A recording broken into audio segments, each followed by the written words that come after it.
12 ноябрда Кыргызстанда коронавирустан дагы 2 бейтап кайтыш болду. Экөө тең вакцина албагандар экендигин коронавируска каршы республикалык чам штабтан кабарланды. Ушуну менен өлкөдө коронавирус жуктуруп кайтыш болгондордун расмий катталган саны 2699 адамга жетти. Акыркы бир суткада 107 киши инфекцияны жаңы жугузуп алгандыгы аныкталды. Оору жуктургандардын көбү Бишкек шаары менен Чүй облусунда катталды. Ош жана Нарын облустарында ооруну жуктуруп алгандар катталган жок. Былтыркы жылдын март айынан бери Кыргызстанда коронавирус жуктуруп алгандардын жалпы саны 182.197 адамга жетти. Ушул тапта ооруканаларда 557 адам жатат. Дагы 792 бейтап үйдөн дарыланууда. Бир суткада 105 киши айыгып чыккандыгы кабарланды.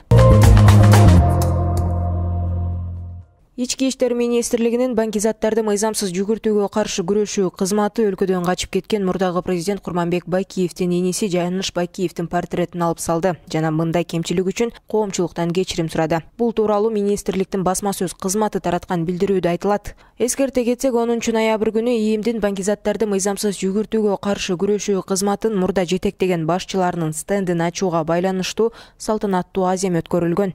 Жетекчилердин тактасында мурдагы президент Курманбек Байкиевдин иниси өмүр бою сыртынан соттолгон Жаныш Байкиевдин сүрөтү илингени коомдо бир катар талкууларды жараткан. Белгилей кетсек, Жаныш Байкиев 2010 жылдагы апрель окуясынан кийин өлкөдөн качып кеткен.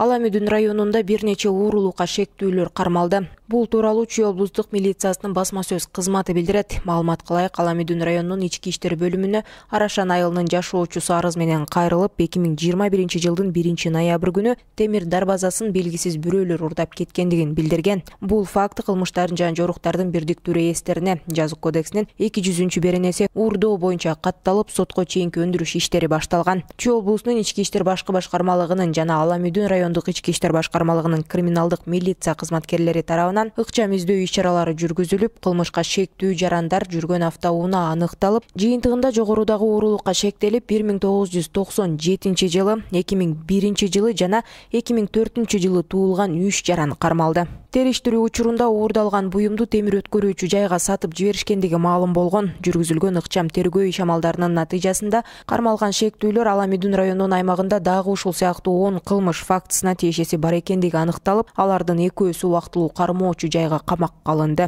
Учурда шектүүлөрдүн дагы башка кылмыштарга тиешеси бар же жок экендиги боюнча териштирүү иштери жүргүзүлүп, сотко чейинки өндүрүш иштери улантылууда.